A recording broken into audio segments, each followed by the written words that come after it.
Charlie, do you like these playing cards from Miscellaneous Goods Playing Card Company? I think they're pretty cool, don't you? Charlie, I'm in the mood for sandwich effect, sandwich. I have this idea, man. I'm gonna teach the sausage sandwich. I know. We wanted to teach the style sandwich, but I've mixed it in with the backflip sandwich technique, and I've put them together and made a lovely little sausage sandwich. So in this video, Charlie, I'm not only going to teach the backflip move, I'm also going to teach style sandwich, and together they make sausage sandwich. Charlie, there's too much to cover, so stop wasting my time. I'm Daniel Madison, you're a naughty boy. This is the sausage sandwich.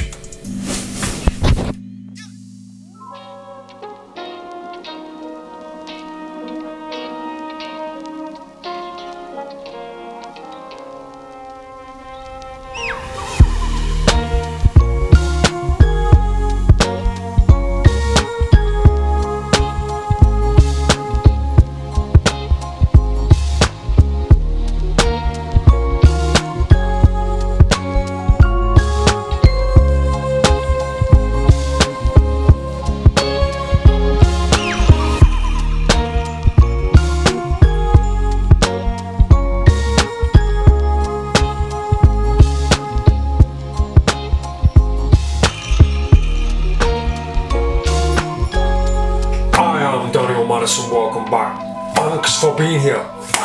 Charlie Madison and I really appreciate you choosing to spend a bit more time with us. If you haven't seen Catch, or Flick for that matter, the previous two videos before this one, go check them out. Stop wasting my time, stop wasting your own time. Go and check them out because they're both important to this video. I wanted to follow Catch up. I wanted to follow Catch up with something called style sandwich, but I was torn between style sandwich and a move called backflip, so I decided to put them together. Alright Charlie, calm down. So perhaps you take Flick, you flick two red aces, they fly out of the deck, you catch them. Or perhaps you flick the 9 of clubs, you catch it, it goes back into the deck, then you perform Catch.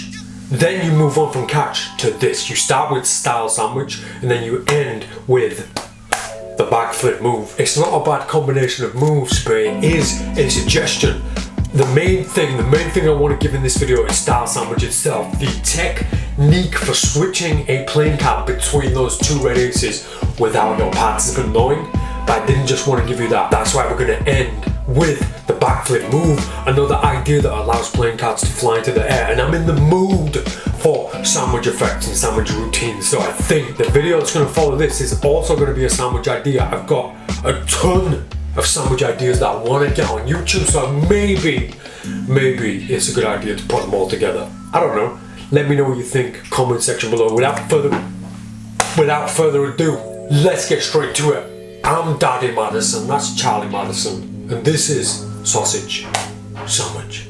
So to follow on directly after Catch, this is just a simple idea. The sleight that's involved in this, the sleight in which you confidently and competently get that extra playing card from the deck to the aces and convince Susan Sausage that nothing fishy is going on.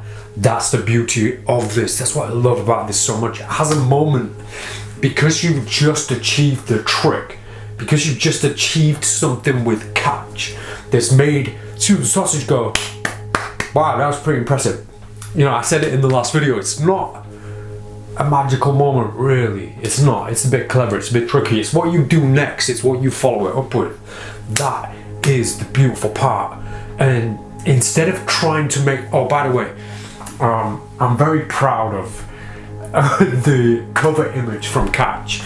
And I spent a lot of time throwing the cards up and trying to snap a picture of them right in the very moment. And then I realized I could just use a deceptive method. So I did this. I hope that looks pretty cool. The monitor looks so weird. But yeah, I got my Joseph Beuys walking stick. This is an official Joseph Beuys walking stick, by the way. And I sellotaped those playing cards. I was very happy with that. I thought I'd share that with you. So yeah, they're not, at that moment, it's not magical, I don't think. So instead of making a high impact moment follow this, I like to leave them with something that, because you put them on this level, I see it in levels in my mind, you put them on this level that's not, they're not excreting themselves at this point, they're not like terrified, they're not starting to believe in God, you've not got to that level. It's kind of a bit below that, you've made them go, oh wow, that was pretty cool. So from that state, it's quite easy to go one level up, and I like this idea of having or trying to offer an experience where my participant, where my audience goes away and say, met somebody strange today, or something strange happened today. I love that saying, something strange happened here.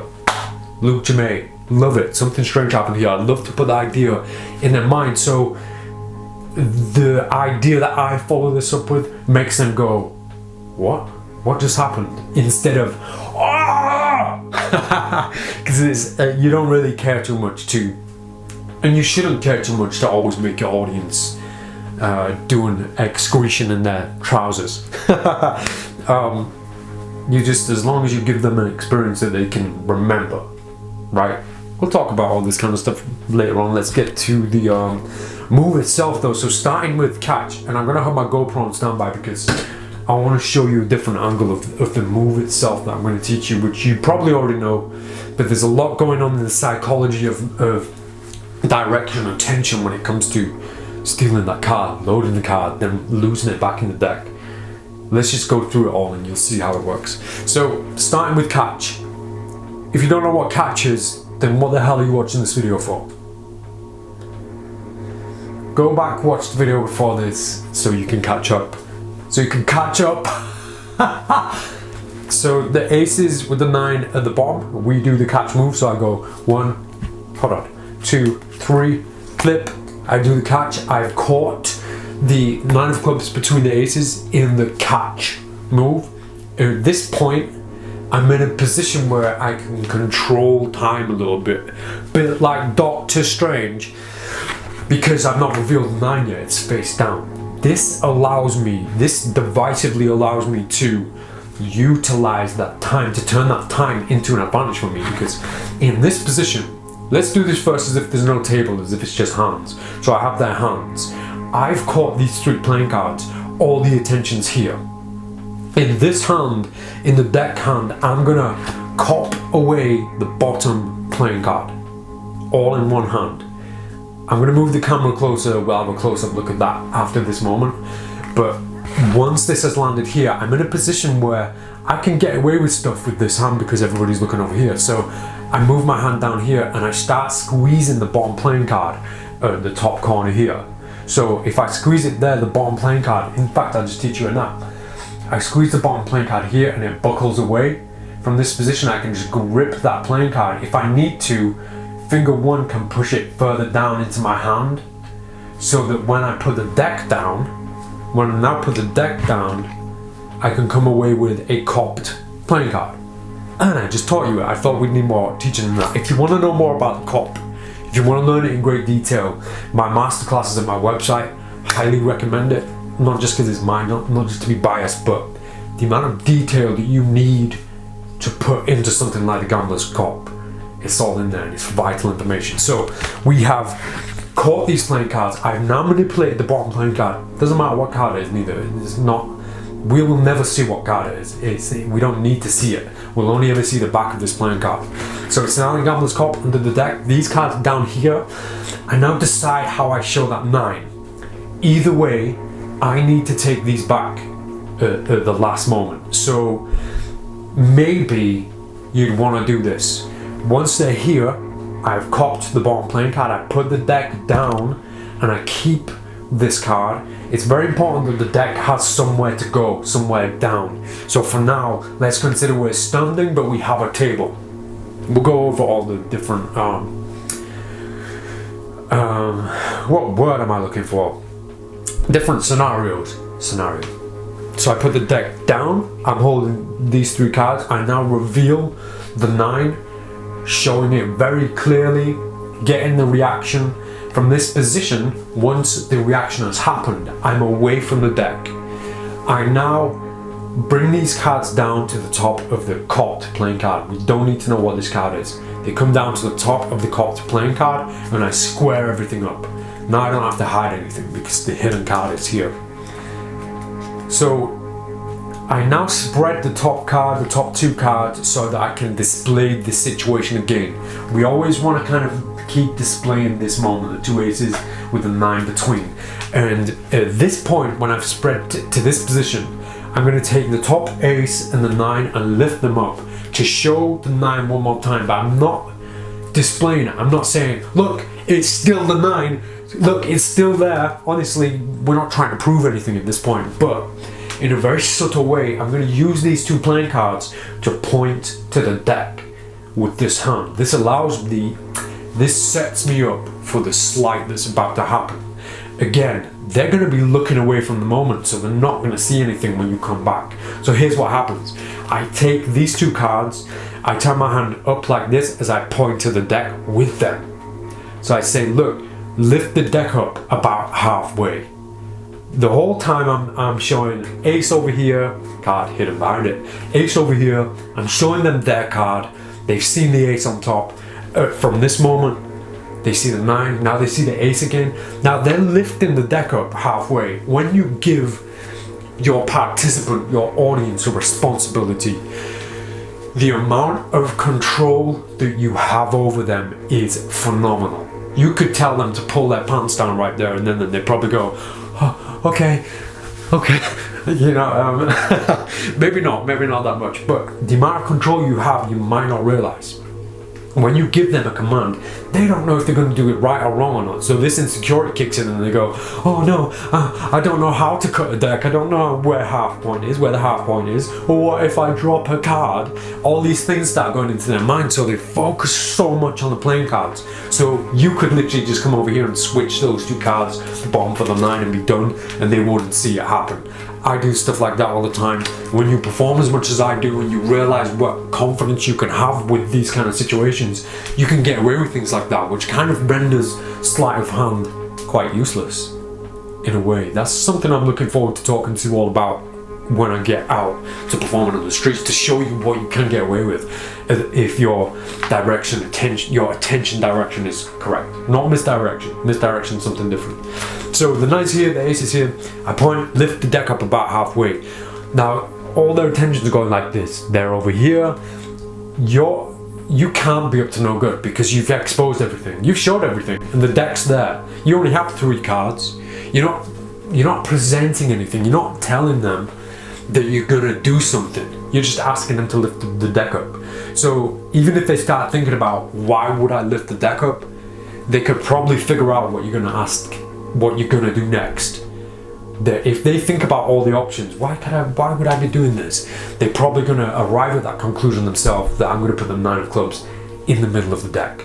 So they'll get there themselves before anyway. So you've got nothing to hide, nothing to worry about, nothing to run from. Once you pointed, once they're lifting half the deck, you're going to bring these 2 cards back and turn them face down again. And when you come back to the other ace, you're going to go underneath instead of on top. And you're going to do it right in front of your participant. We'll go over a few different ways of doing this, but this is the way I do it. This is the way I've done it every single time. Not once being caught in the past 20 years in all my life. So the 9's here, the ace on top. I've just pointed, I'm in this position, I come back and I kind of swoop, curl underneath, and I square everything up again. No, I don't like, I'm not doing this, I just put them under and I make sure they're square. I quickly, no, I don't speed to do this, I don't go, you know, but I spread the top 2 cards over, leaving a natural grip on the bottom 2 playing cards. So I'm now gripping the 9 of clubs underneath the ace of hearts, so they look like one card. It looks like just the ace of hearts. So when it's all in one pile, I simply just spread the top 2 cards and the grip is natural. So now I'm still look like I'm in the same position because I'm still holding this situation. One tiny, humongous, it kind of depends on your perception and how much perception, how closely everybody's looking. One discrepancy is the ace of diamonds is now on top when it was on bottom. So nobody's going to be looking at that, and that's why we use 2 red aces or 2 mates. Like, don't use the ace of spades and the ace of club because the ace of spades has a big spade on it and the club is small. So that discrepancy could be seen. If you use like a 4 of spades and a king of diamonds, then obviously it's not going to work. This works because these 2 cards, the ace and the diamond, are very uniform, they're very similar, and the design of the miscellaneous playing cards is so beautiful, so intricate and ornate and the same size that from over here you can't see it anyway. You can just barely make out the pattern, so nobody's going to see that discrepancy. It's never happened, not once. I'll do that move once again. So I'm here holding the 4 of spades behind the ace of diamonds. Doesn't matter what the card that is. I've just pointed to the deck, lift the deck up halfway, I come over here underneath, spread, and now I'm done. And I've done that all in the time that they lift the deck up about halfway, and I'm in this position. So I'm showing the 2 aces with a face down card between them, which they've just seen over and over and over again that this is their 9 of clubs. So I now simply take those once again in the same way, the same grip, the ace of diamonds with the 9 of clubs underneath. They think it's the 9 of clubs. It's actually now the rag card, the stranger card, which is in our case 4 of spades. So I now take this and I'm very carefully holding the ace at the same time, come over and drop the card in the middle where they've lifted it up. So the 4 of spades goes in the middle like this, and I make sure that I drop that card so that it's off center, so it's not straight. This is a very good little nugget of advice for any other trick that uses a similar kind of moment. If you have to put a playing card in the middle of a deck that's in their hand, make it off center, make it not straight, because this forces them to pay so much more attention, but it also makes them believe that they know where the card is.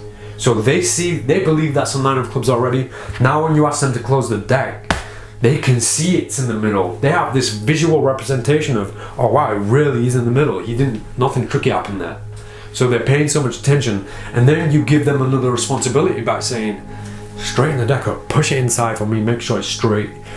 And again, you set that idea off in their mind that goes, oh God, I don't know. What if I spill the cards? Oh, and all these strange worries that pop up that again allow me to do whatever I want over here. I could dance a little jig over here, and nobody's gonna notice because they're paying so much attention over here. So I could literally just put these in my pocket and then go back and pull them back out, and nobody would have seen it. So in that moment, once I've dropped the 9 of clubs, the 4 of spades, into the middle, off center, I'm gonna hang here for a moment and say, put the deck back down on top. And when I'm doing this, because I've got an ace in this hand and an ace in this hand, I'm clearly demonstrating, displaying that there's nothing in between them, that there's nothing there. If I bring this ace back straight away, put it here and then say, right, straighten up, do this and this, because something could have happened in that amount of time that it took me to do all the straightening up to get back here. The trick here is that I'm narrowing the amount of time that something could have happened in their mind, in their memory of this event. So as long as these 2 cards are apart, nothing's happening. When they backtrack, when they try and figure this out, they're gonna stop, or we're gonna have stopped them at the moment where these cards come together. if I bring these cards together now, this is where that clock starts ticking, and they can backtrack and say, he pulled those aces together right when I was when I put the deck back and I straightened up, he was doing something. But if I'm stood like this and I'm pointing with this ace, they're gonna remember this image of me holding two separate aces, and for some reason it's gonna put in their mind we know the reasons, but it's gonna put in their mind that I couldn't have done anything. My hands are occupied and I'm clearly holding only two playing cards. You don't have to over display or over prove that you're only holding one card here, because this hand is latent, the right word. This hand is very relaxed and it doesn't have a responsibility other than holding that ace. So it wouldn't be spinning and it wouldn't be doing all these these unnecessary slides that we could be doing. It doesn't need to do anything because it's just kind of resting bitch face. What? So the ace, the nine here, I've done all the point. I say straighten the deck. They straighten everything up, and again, all the attention's over here. Once it's straightened, then they finish their responsibility, which means they've straightened and they move away. As soon as they move away, I'm gonna start my next trick, which is I'm gonna put this ace underneath the ace of hearts, and then I'm gonna come back instantly for the deck. I don't want to square these cards up though, so I'm gonna put it here, then I'm gonna come back to the deck. Again, this is important because I'm displaying two separate playing cards rather than the playing cards stuck together where something potentially could happen. I know this might sound like I'm overthinking and it's all unnecessary, but trust me, this is my life, right? This is all I do. This is all I know. This is the performance, the creation, the study, the teaching. It's important, even if you don't use this information, to have it in your head, to learn it when you're learning. If I leave any stones unturned, then I've been a bad teacher to you. So that's why this is all important. So the ace comes back here underneath. I now pick the deck up very carefully, and I can do a few different things, but we're going to use the table. I'm going to turn the GoPro on. I'm going to carefully pick the deck up, put it close to the edge of the table. Again, showing my hand empty. I'm now going to come back, that's right Charlie, and get the aces. At this point, I'm going to straighten them up a little bit, but when I straighten them, I'm just going to do this, and then I'm going to pull the bottom ace away to the side so that I can display the cards like this. It's important that they're separate and not completely fully together, all the while I'm hiding the nine of clubs still behind. I'm now going to put these playing cards down, GoPro time. I'm now going to put these playing cards down on top of the deck, and I'm going to put them hanging off of the edge of the deck like this. Now this is important, this bit here that sticks over. You can put the deck in their hand and do this in their hand. I've had a bad experience with it though. When I went to do the move, it caused them to react and it went bad. So I kind of avoid that situation, but it can be done. So we'll go over that too. But from this position here, now it's down to the move, which I believe I can do with one hand from here. So anybody who's seen the beer mat trick, where you put a beer mat on the edge of the table and hit it with the back of your hand and catch it, that's what we're doing here. So my finger's gonna come up and I'm gonna strike all those cards on the back here, and as they flip over like this, when they get to this position, that's when I'm gonna grab them out of the air. The grab will cause them to spread naturally. Here's what I mean. So the way that I've just caught those playing cards, the nine protruded beautifully. It kind of just looks like it popped out. So when I caught those cards, the nine just seemed to appear instantly like this. So the hardest part of this trick is going to be that moment. It's going to be practice that you put into this moment, the hitting it up and catching it. And it's not as difficult as it looks, because the playing cards are like this. You hit them, they're going to rotate 180 and you're going to catch them. The force you catch them does the rest of the work. You can, when you practice, try this. You can, when you grab them, do this, do like a bit of a fan, but to me that feels too obvious what's happened. Whereas if you allow it to happen on its own, then you get this nice moment that they look down on, where you can see that 9 of clubs just kind of pop in there beautifully. It looks like it came from nowhere, but when they think about it, that's right, Charlie. When they think about it, the only place it could have come from, because of what they've just experienced, what they've just seen, it came from the deck. And it looks like it came from the deck when you do it too.